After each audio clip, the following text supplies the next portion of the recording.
Welcome to the show. This is Brandon Wen, and you're listening to the Understanding Consumer Neuroscience podcast brought to you by the folks at Cloud Army.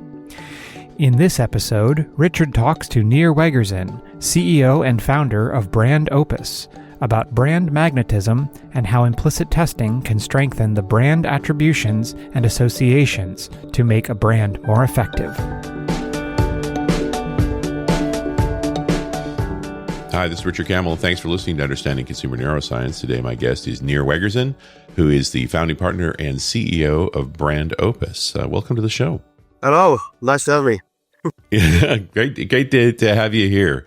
And I find this idea of brand magnetism fascinating. How do you define that concept of being magnetic? A magnetic brand will be a brand that attracts unto itself its consumers. It's got an inherent system of identity and values that have the ability to automatically and intuitively drag consumers towards it. Right.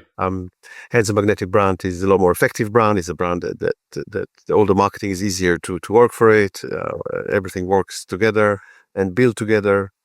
So a magnetic brand is just like a magnet. It's a simple metaphor. It attracts to itself. Yeah, it pulls everything in towards it because it's so attractive. So what makes that brand attractive?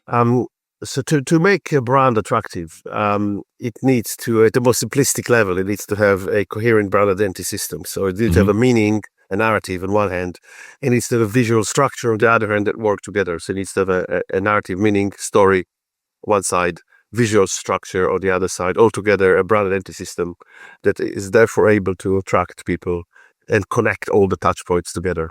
All right. So, I mean, we could think of iconic brands like Coca-Cola and the others that have that sort of colorway and a shape, like the pinched waist bottle is incredibly iconic. Yep. So we found that all the strong brands economically as well as culturally tend to have a very clear idea about who they are. Like one word is normally maybe two sometimes. And then they will have one, two, or three, preferably three, very strong visual assets. Like you just said, Coca-Cola has got a contour bottle. It's got a very clear logo type, and it's got a very clear color. Right. And altogether, extremely powerful presence. So multiple visual images, but one or two words? Yeah, that's fascinating. It's people have been busy for, I think, the last 5, 6, 7 years in trying to define complex purposes for themselves and try to give themselves some kind of a mission. Oh, the corporation. I've read my share of mission statements, but I don't know that you put that in your marketing.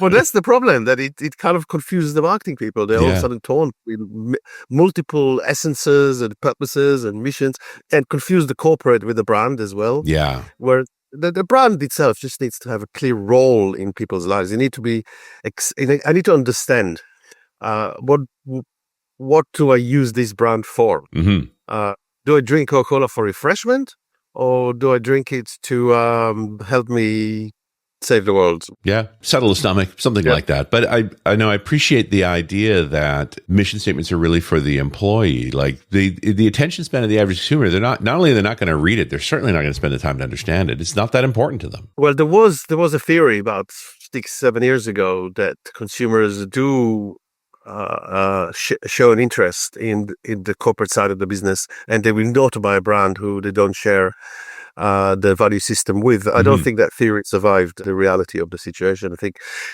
when you buy things in the supermarket, when you buy things in a bar, when you make choices on a digital scale, your decision-making process is very far from rational. It's sure. It's intuitive. And we are talking about neuroscience here. We know how much of these decisions are automatic and implicit and then rationalized later. Yeah, post-rationalized. We make decisions, and later on we should post-rationalize them, I think is the words of the Daniel Kahneman. Yeah, absolutely. It's an event, it's not what we think it is. But it speaks to, you have to touch that subconscious mind, that implicit moment to be magnetic. Like, you're magnetic at a subconscious level, which is kind of nuts. Yeah, but that's the inevitable way of understanding how things function in the world if you follow any of the cognitive neuroscience, because it's the way the brain processes. And has always been true. Always. Just, I suspect more so now because attention is now so valuable and scarce. It highlights the importance of really understanding what's going on out there where people make decisions, because they don't. They fall into kind of an intuitive call. I think Carl Gustav Jung said that 100 years ago. He said, you don't make decisions from your thinking. No. It's just impossible. It's not that. It's not the way things work. You just can't do it. It's not a. You got evaluative systems, you got intuitive systems, and they kind of make the decision for you. And I think that's why System 1, System 2 is so important to understand. Sure. Actually, both are really important. We heard about this again about 15 years ago. And then everything is about System 1, everybody makes quick decisions, but that's not what it says. Yeah. It says that you've got very deep function, subconscious function, where everything that you do is shaped by it, and you need to understand the way in which you affect it or work with it. And long-term success relies on brands having the ability to relate to the subconscious of decisions. That makes perfect sense to me. And I'm really enjoying the visual part versus the word, because one is more about what the word's about what the brand's about. And the visual piece is how we get to that word. That it's the association piece that elicits that quick response. So how do you set a word for a brand? That seems profoundly challenging. That's what we do for a living, kind of thing. So you need to, what you need to do is you need to understand the different type of motivations that people have in a particular category.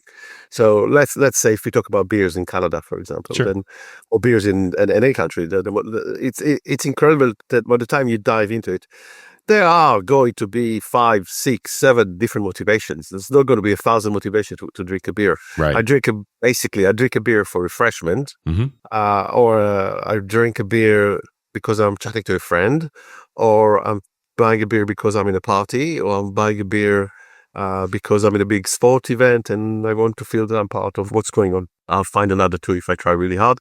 They will be part of that system. It's a party. It's a social occasion. It's high energy social occasion. It's low energy social occasion by myself. That's it. So a brand needs to understand where all the competitors are, and they need to understand what you already are part of. And if you go back to the Canadian market, you see that something like Budweiser will be owning a space of social sporting event spaces. Right. Whereas a brand like Coors Light, I know they're both American, outside of the border, and it'll be a lot more about refreshment and fun, and then when we try to find a space for Molson, you through the testing, but through thinking, you could see that the brand is a lot more to do with me and you are going to have a drink in a pub, me and you are going to go outside to the barbecue and get some neighbors around, and we're going to have a good afternoon, and that's where the brand belongs, and that's what it owns. The social aspect versus the sporting aspect. Yeah, the low level social aspect. Yeah. The you and I having a drink together, or me and my neighbors, or there's a barbecue, or right, a backyard barbecue. Backyard. That's the word. I knew there was a Canadian word for that. Oh wait, yeah, because you're in the UK, so it would be a garden for you. Garden party. Yeah, but I knew it wasn't it. I knew it was the garden party. Yes. So then you develop the brand. You look at the visual assets, and you go, okay, if that's the territory I'm going to own, and this territory that I need to build on, then I need the advertising to reflect it, and I need the visual side. So you can see that over time we switched the Molson from owning a maple leaf, which is a generic symbol of Canada, which other competitors use, made a whole flag around it, to a ownable asset that we've actually found in the archives. This hexagon that was used, and hexagon being a connecting brand is a perfect metaphor for connecting people. So we brought it up, and then we enlarged it, and then we brought Molson's signature to life, because he's a person that every Canadian existed, and was a fundamental cornerstone of Canadian ideals, values, and structures.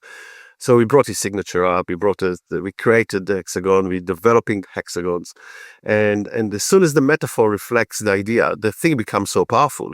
That's where the subconscious work with the marketeers as opposed to against it. So the brand is growing, is doing well. It's a very And of course, what the magnetism test allows us to do is to check those aspects, to see how it works, to see whether it's improving. So you did some testing with this hexagon? Like, how do you land on that? Oh, how do you land on it is a different thing. How you land on it is what creative people do. It's they have a word. We call it brainstorming, right? But I appreciate you found it in the archive, and the fact that hexagons,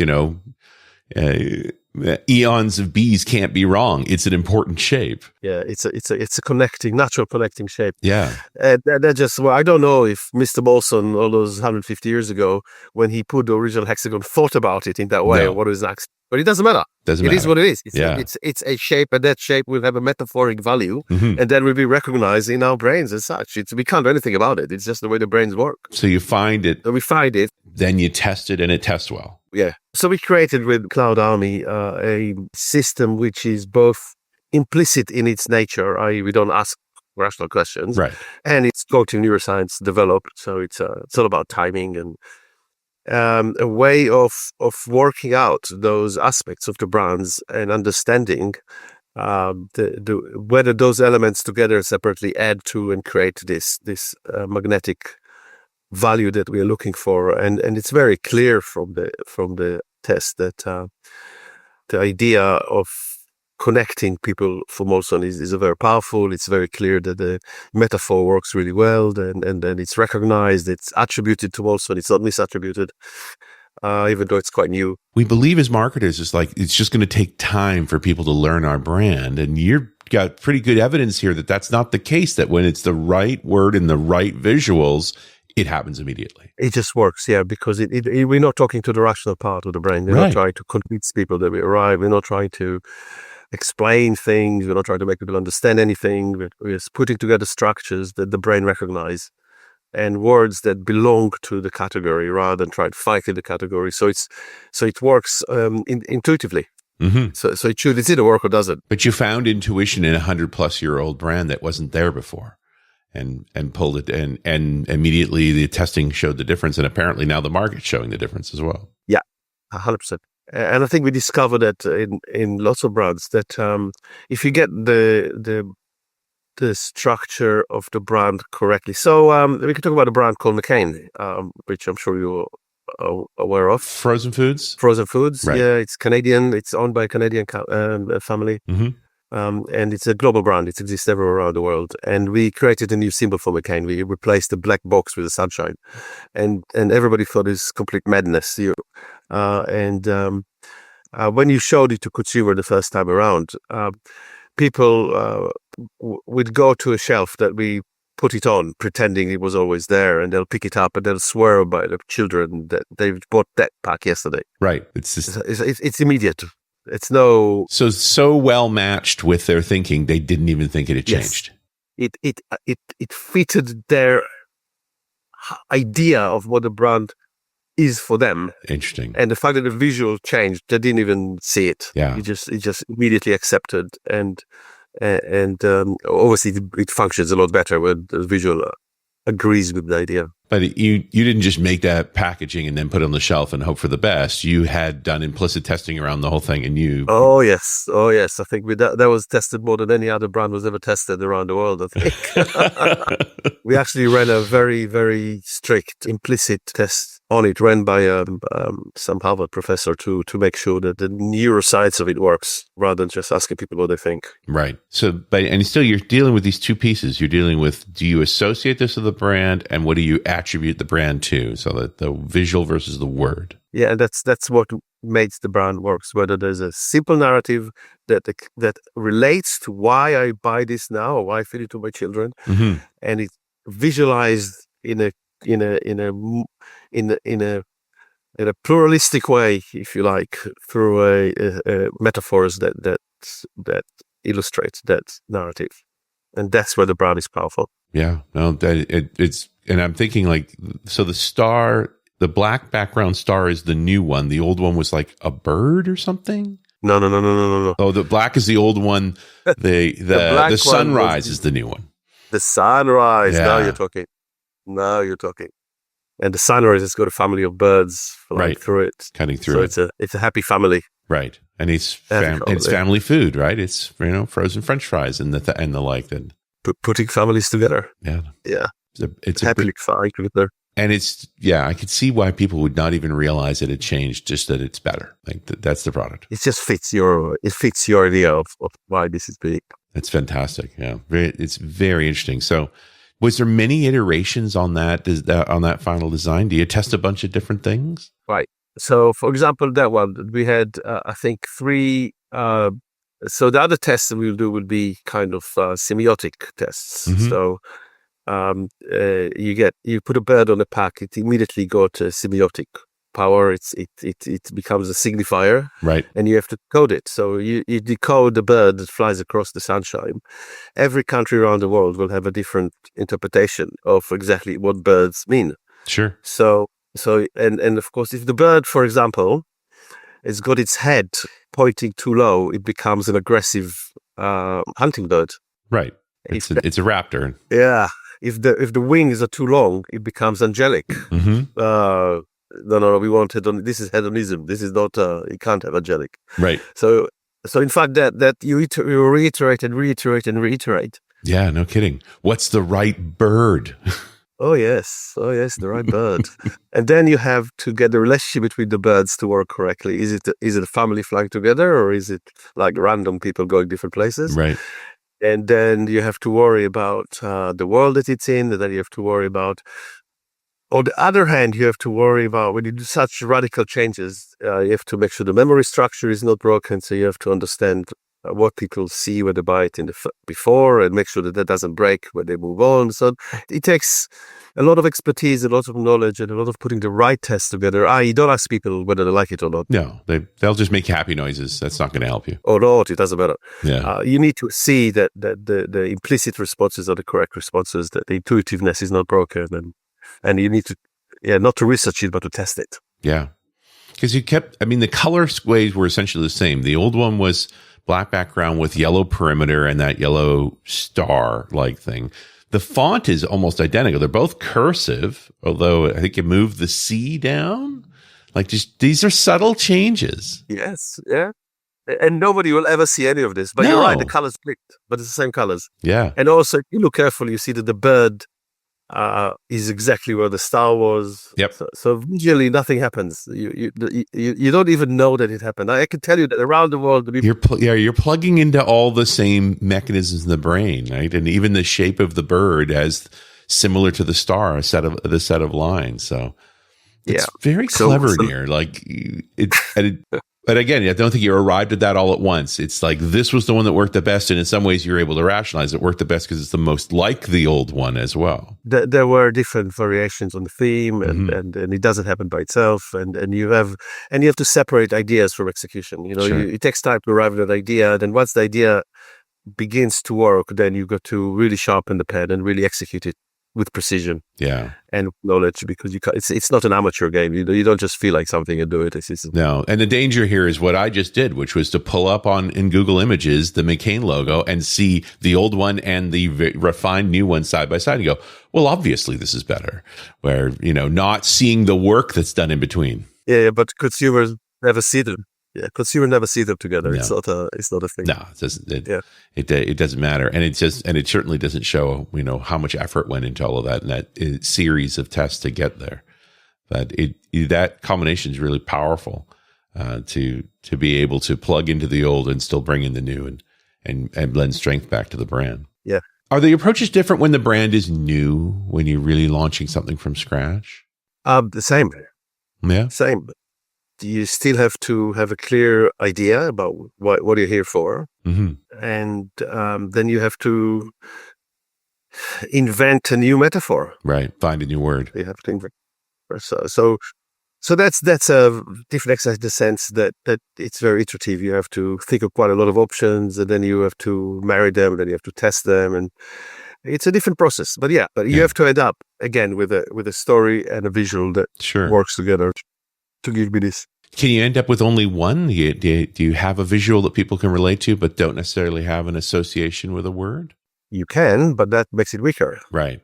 So, I know you need both. I'm just wondering if you get to a place where you have to fix one or the other. Yeah, it happens. It happens.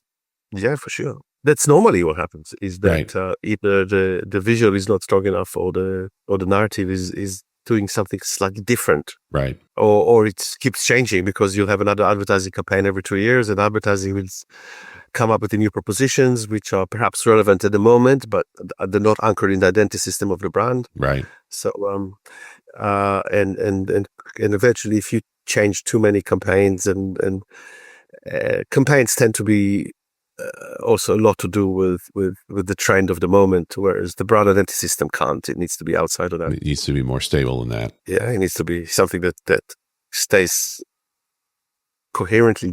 Otherwise, you don't become a thing with identity. Become something that floats with the wind. Right. And many brands are obviously guilty of that. Yeah. Well, I mean, pop culture is powerful, right? You think you could ride the wave of today, but there'll be a new wave tomorrow, and then where are you? Oh, and examples galore. Yeah, that's an easy one. They come and go. Yeah. How does scale play into this? Do you have to be a certain size, or what does it even mean in terms of magnetism? Now, that's a good question. Scale obviously helps. I mean, Coca-Cola has an advantage of being a worldwide brand and so forth, but I know some great niche brands too. Like, it doesn't have to be massive. No, it doesn't have to be massive. And a niche brand launches, and if it's structured well, it will have an impact immediately. Coca-Cola gets eroded by the day by so many. I mean, look at Prime. Yeah. Which is a badly structured brand, which will disappear, but I think it was almost the biggest in the world at some point. Yeah, incredibly massive. But once upon a time, it was about free shipping. Now, what's it about? Because it anchored itself in a person. It's in a current moment and a current story, and the stories move on. And the brand, for it to become a proper long-term competitor, it needs to have a deeper anchor, and it needs to be metaphored in some kind of visual, none of which happened on that bottle. So it can't stay forever. Yeah, it's a fascinating problem.